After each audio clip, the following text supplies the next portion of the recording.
नमस्कार दोस्तों, कैसे हैं आप सभी। उम्मीद है कि आप सभी अच्छे होंगे। आपका E academy for civil services classes में स्वागत है।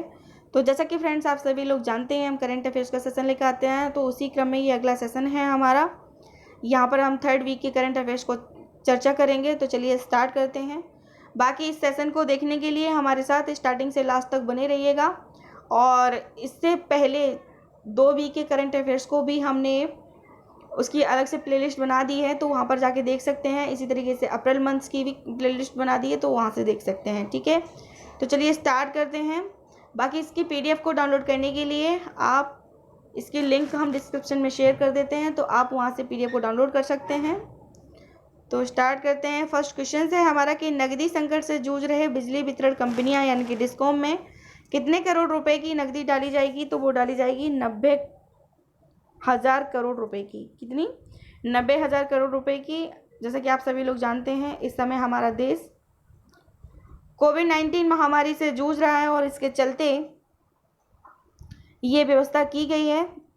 और ये व्यवस्था सार्वजनिक क्षेत्र की कंपनियां, पावर फाइनेंस कॉरपोरेशन और ग्रामीण विद्युतीकरण निगम के जरिए ये राशि उपलब्ध कराई जाएगी, जो कि 2 किस्तों में होगी।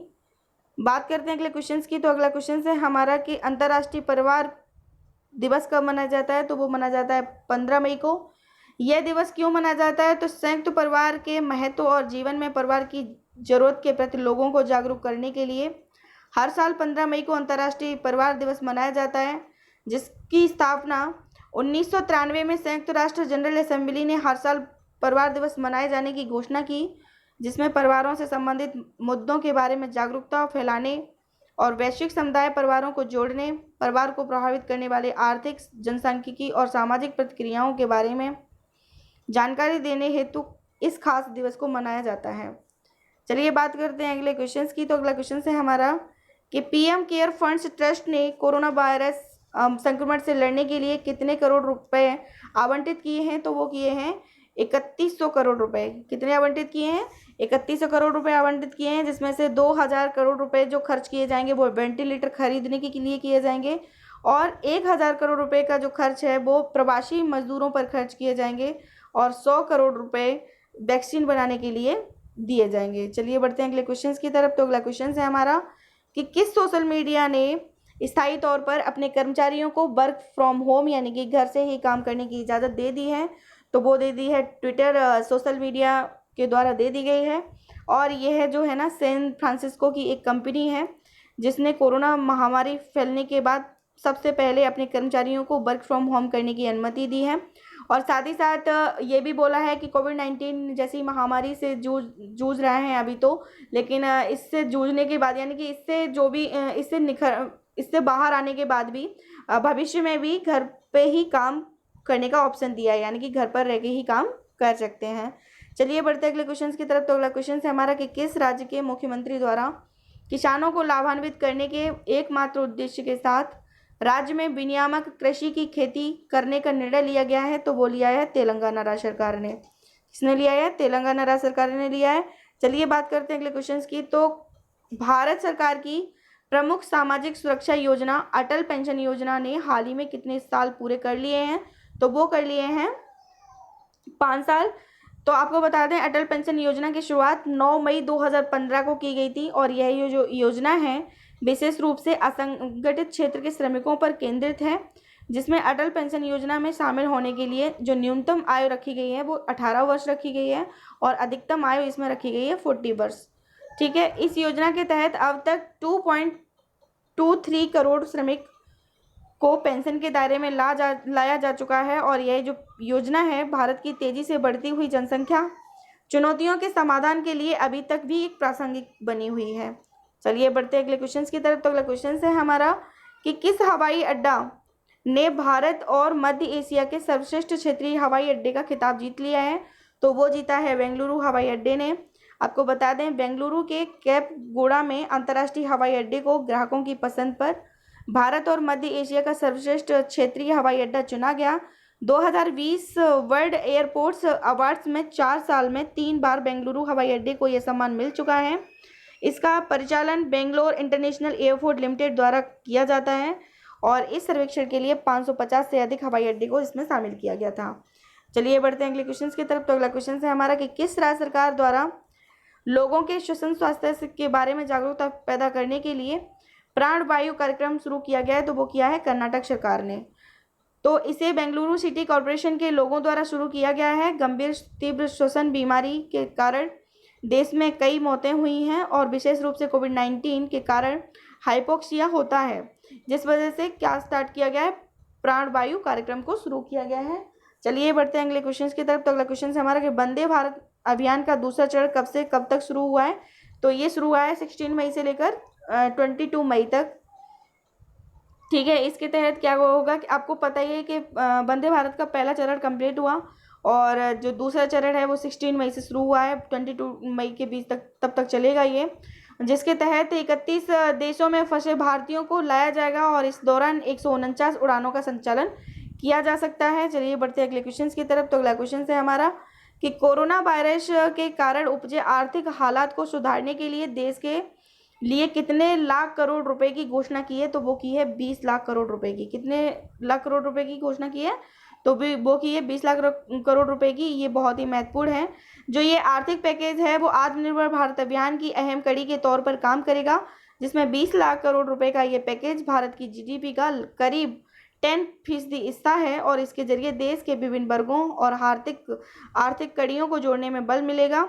बढ़ते हैं अगले क्वेश्चन की तरफ। तो अगला क्वेश्चन है हमारा कि किस देश ने रविन्द्रनाथ टैगोर की 159वीं वर्षगांठ के उपलक्ष्य में तेल अवीव की सड़क का नाम बदलकर क्या रख दिया है? टैगोर स्ट्रीट। तो वो कर दिया है इजराइल ने। जो इजराइल की जो सड़क थी जिसका नाम तेल अवीव था, उसका नाम बदलकर टैगोर स्ट्रीट कर दिया है। तो आपको बता दें, जो टैगोर जी थे ये विश्वविख्यात कवि, साहित्यकार, दार्शनिक और भारतीय साहित्य के नोबेल पुरस्कार विजेता थे और वे एशिया के प्रथम नोबेल पुरस्कार से सम्मानित व्यक्ति थे। वे एकमात्र कवि थे जिनकी 2 रचनाओं से 2 देश का राष्ट्रगान बना।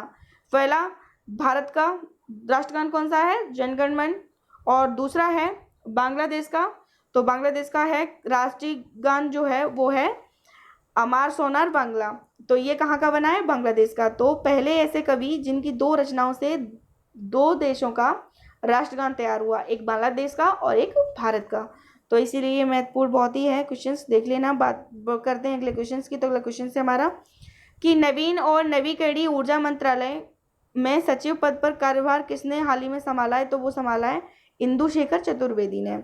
अगले क्वेश्चन की बात करते हैं। बहुत ही महत्वपूर्ण क्वेश्चन है ये कि विश्व आर्थिक मंच, यहाँ पर हमने ज़्यादा से ज़्यादा कोशिश की है महत्वपूर्ण क्वेश्चंस को इंक्लूड करने की, ताकि एग्जाम के पॉइंट ऑफ व्यू से आपके लिए ये बहुत कारगर साबित हो सके और एग्जाम में ये बाकायदा आपको बहुत ही शानदार तरीके से मिल सके क्वेश्चंस और जिससे आपको परेशानी ना हो। तो क्वेश्चन है हमारा कि विश्व आर्थिक मंच में वैश्विक ऊर्जा संक्रमण सूचकांक 2020 में भारत का स्थान कौन सा रहा?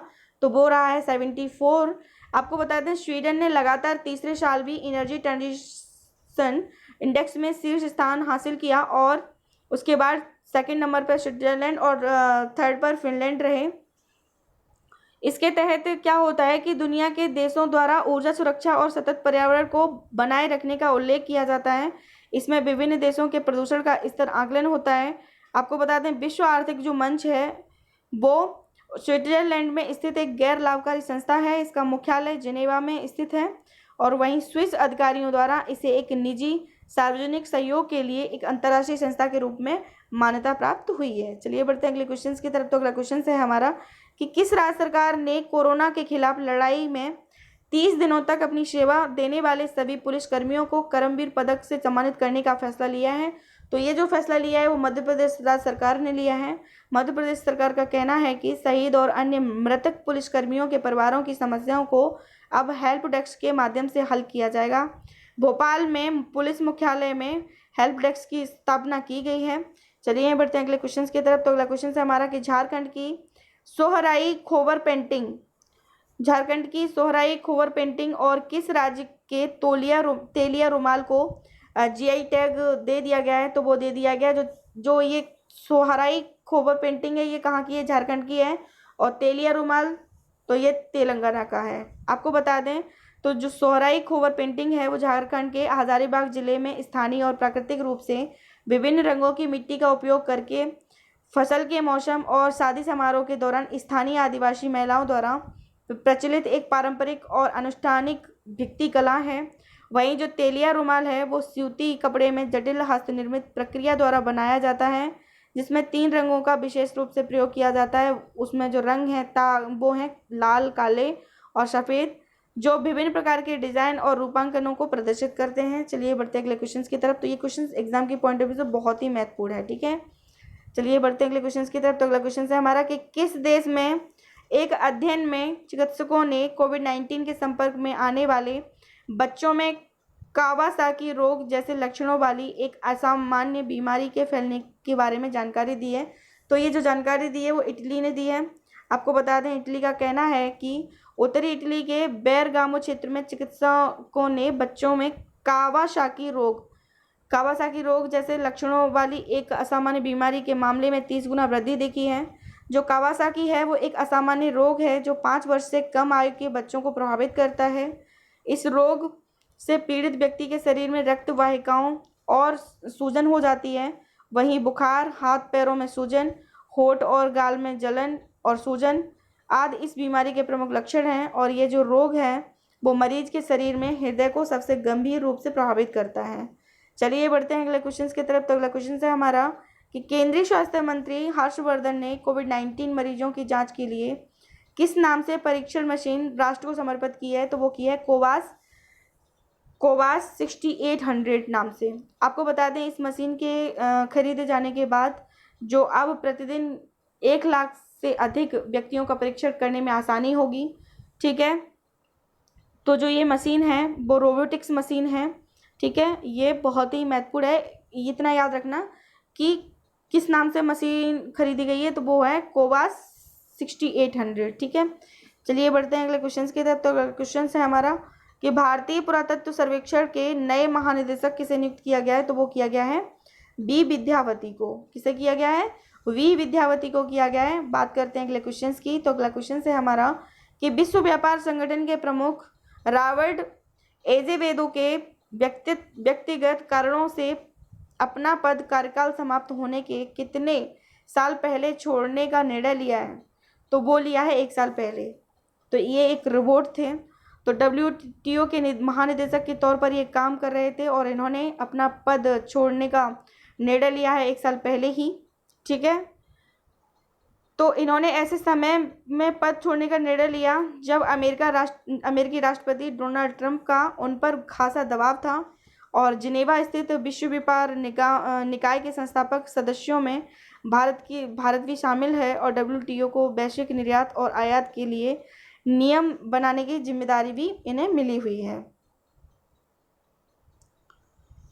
तो इन्होंने व्यक्तिगत कारणों के चलते इस ऐसा करने का निर्णय लिया। चलिए बढ़ते हैं अगले क्वेश्चन की तरफ। तो अगला क्वेश्चन है हमारा कि किस देश ने सोशल डिस्टेंसिंग सुनिश्चित करने के लिए आई फील यू ब्रेसलेट विकसित किया है। तो आई फील यू ब्रेसलेट जो विकसित किया है वो इटली द्वारा विकसित किया गया है। जो ये ब्रेसलेट है विकसित करने का लक्ष्य है कि दूसरा ब्रेसलेट अगर नज़दीक आता है तो ये क्या करने लगता है, संकेत देने लगता है, ठीक है। बाकी ये विदाउट GPS सिस्टम है, ठीक है। यहाँ पर GPS सिस्टम का यूज़ नहीं किया गया है। चलिए बढ़ते हैं अगले क्वेश्चन की तरफ। तो अगला क्वेश्चन है हमारा कि India state level disease burden initiative शीर्षक वाली रिपोर्ट के मुताबिक भारत में 5 साल से कम आयु के कितने प्रतिशत बच्चों की मौत का कारण बाल और मातृ कुपोषण बना हुआ है। तो वो बना हुआ है 68% बच्चों की, ठीक है। आपको बता दें, साल 2000 के बाद भारत में बाल मृत्यु दर के जिला स्तरीय रुझानों का यह पहला व्यापक अनुमान है, इसीलिए ये महत्वपूर्ण है, याद रखना। आपको बता दें 83% नवजात की मौत जन्म के समय कम वजन के कारण हुई और देश भर में बाल मृत्यु दर में 2000 से साल 2017 तक सुधार देखा गया है, लेकिन विभिन्न जिलों के बीच असमानताएं भी बढ़ी हुई हैं।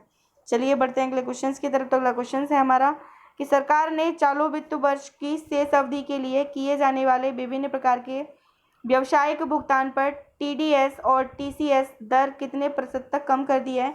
तो वो कर दी है 25% तक। 14 अप्रैल 2000 से 31 मार्च 2021 तक TDS और TCS की मौजूदा दर में 25% तक की कटौती की जाएगी और ये जो कटौती है ठेकेदारों को किए जाने वाले भुगतान ब्याज भुगतान, किराया, लाभांश, कमीशन और ब्रोकरेज सभी पर लागू होंगी। चलिए बढ़ते हैं अगले क्वेश्चन की तरफ। तो अगला क्वेश्चन है हमारा कि ब्रिक्स देशों के न्यू डेवलपमेंट बैंक ने कोरोना वायरस महामारी से लड़ने के लिए किस देश को 1 अरब डॉलर की आपातकालीन सहायता राशि देने दी है? तो वो दी है भारत को। इस राशि का इस्तेमाल इस महामारी से होने वाली मानवीय, सामाजिक, आर्थिक नुकसान को कम करने के लिए किया जाएगा। आपको बता दें संघाई स्थित जो ये एशियन न्यू डेवलपमेंट बैंक है वो इसकी स्थापना ब्रिक्स देशों द्वारा, ब्रिक्स देशों में कौन कौन से देश शामिल हैं? तो वो है बी फॉर ब्राज़ील और आर फॉर रूस, I for India, C for China और एस फॉर साउथ अफ्रीका। ठीक है, तो ब्रिक्स देशों में 5 देश शामिल हैं। उन्होंने इसकी स्थापना 2014 में की थी।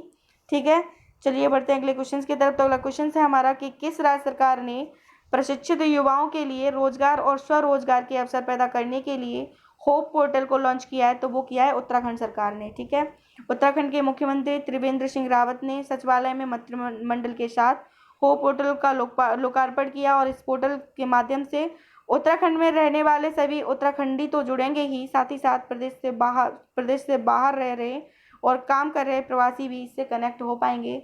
और इसका क्या किया है, शुरुआत की है। तो इसी के साथ ही हमारा करेंट का सेशन समाप्त होता है। मिलते हैं नेक्स्ट सेशन में, नेक्स्ट वीक में मिलेंगे। तब तक के लिए thank you friends, thank you. और बाकी जितने भी मोस्ट इम्पोर्टेंट हमें भी कोई भी अपडेट्स हैं आते रहेंगे तो उसका हम अलग से वीडियो बनाते रहेंगे और मंथ बाइज मंथ उसमें ऐड करते रहेंगे। ठीक है, तो आप लोग बिल्कुल घबराइएगा नहीं। बाकी हमारे यहाँ पर रिवीजन क्लास चल रही है जिसमें अभी हाल ही में पॉलिटी का रिवीजन कराया जा रहा है और 1 से 1.5 साल का करंट अफेयर्स का रिवीजन प्रॉपर तरीके से आपको करवाया जाएगा, क्योंकि एग्जाम के पॉइंट ऑफ व्यू से ये बहुत ही महत्वपूर्ण है, स्पेशली स्टेट पीसीएस के लिए और यूपीएससी के लिए। ठीक है, इसी सारी चीज़ों को ध्यान में रखते हुए हमने ये स्टार्ट किया है और बहुत ही जल्द ये क्रम वाइज आपको ये सेशन मिलते रहेंगे। अब हाल ही में पर्यावरण परिस्थिति का भी रिवीजन क्लास स्टार्ट होने जा रहा है, तो उसको ज़रूर देखिएगा। चलिए फ्रेंड्स, मिलते हैं नेक्स्ट सेशन में, तब तक के लिए बाय बाय।